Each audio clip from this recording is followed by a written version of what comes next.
मुकदमा हमारे पर किया क्यों। और इसी बदले की भावना में इतना बिगड़ जाता है कि कहीं ना कहीं पूरा जीवन आपका तबाह हो जाता है। न लड़की कहीं की रहती है, न लड़का कहीं रहता है। मोस्ट कॉमनली लड़कियां भी होती हैं और लड़के भी होती हैं कि उससे बिगड़ के दूसरी शादी कर लेते हैं। लेकिन क्या ऑप्शन यही है? शादी करना है दूसरे किसी और के साथ में?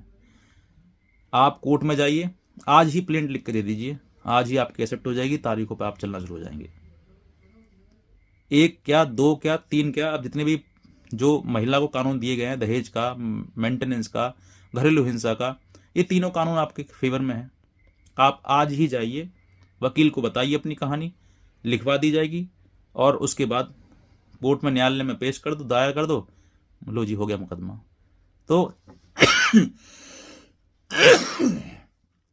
मेरा कहने का जो मतलब है वो यही है, जितनी भी महिलाएं हैं, मेरा हाथ जोड़कर आप सभी से निवेदन है कि पति के प्रति क्रूरता मत करिए, मत करो किसी पे मुकदमा।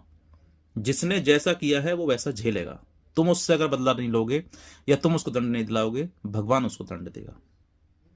लेकिन कम से कम अपने परिवार को बसाने के लिए, अपने रिश्ते को बचाने के लिए कम से कम प्रयास तो करिए। क्या वो चाहता है पति? क्योंकि देखो, मैं ये बताता हूं कि कहीं ना कहीं महिला को पति के अधीन ही रहना चाहिए।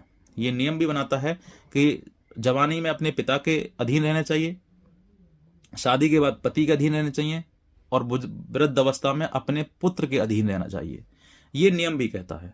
अगर तुम पति के अधीन हो तो आप पति से पूछिए तो कि तुम चाहते क्या हो। एक सवाल पूछ लो कि मैं ये चाहता हूं। अगर पति ने कह दिया मैं ये चाहता हूं, तो नियम से उसी के अनुसार चलिए। शुरुआत से ही चीजों को बनाना सीखिए।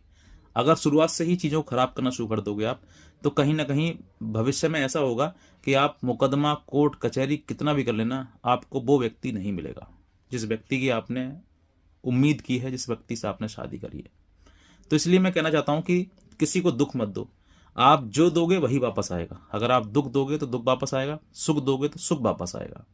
तो क्यों ना किसी दूसरे व्यक्ति को सुख दिया जाए, दुख की उपेक्षा क्यों करी जाए। आप जो है सिर्फ और सिर्फ उसी व्यक्ति के साथ, मतलब जिसके साथ शादी हुई है, उसी के साथ भी अपना जीवन बिताने के प्रयास करिए, घर बसाने की कोशिश करिए। मुकदमे में एक दूसरे को सजा दिलाने की कोशिश मत करिए। मुकदमे के द्वारा हैरासमेंट करने की कोशिश मत करिए। हैरासमेंट करोगे तो हैरासमेंट तुम्हारा भी होगा। और जिस व्यक्ति ने, पुरुष ने ये सोच लिया कि मुझे इस महिला के साथ में नहीं रहना है, तो वो आप फिर कोई भी ताकत लगा दो, क्या करोगे? जेल भिजवा दोगे उसको, मेंटेनेंस ले लोगे उससे, क्या करो, सजा करवा दोगे। बस मैक्स टू मैक्स आपके सब कुछ फेवर में हो जाएगा। तब कह रहा हूं मैं, ये होता नहीं है वैसे, बहुत लड़ना पड़ेगा आपके लिए।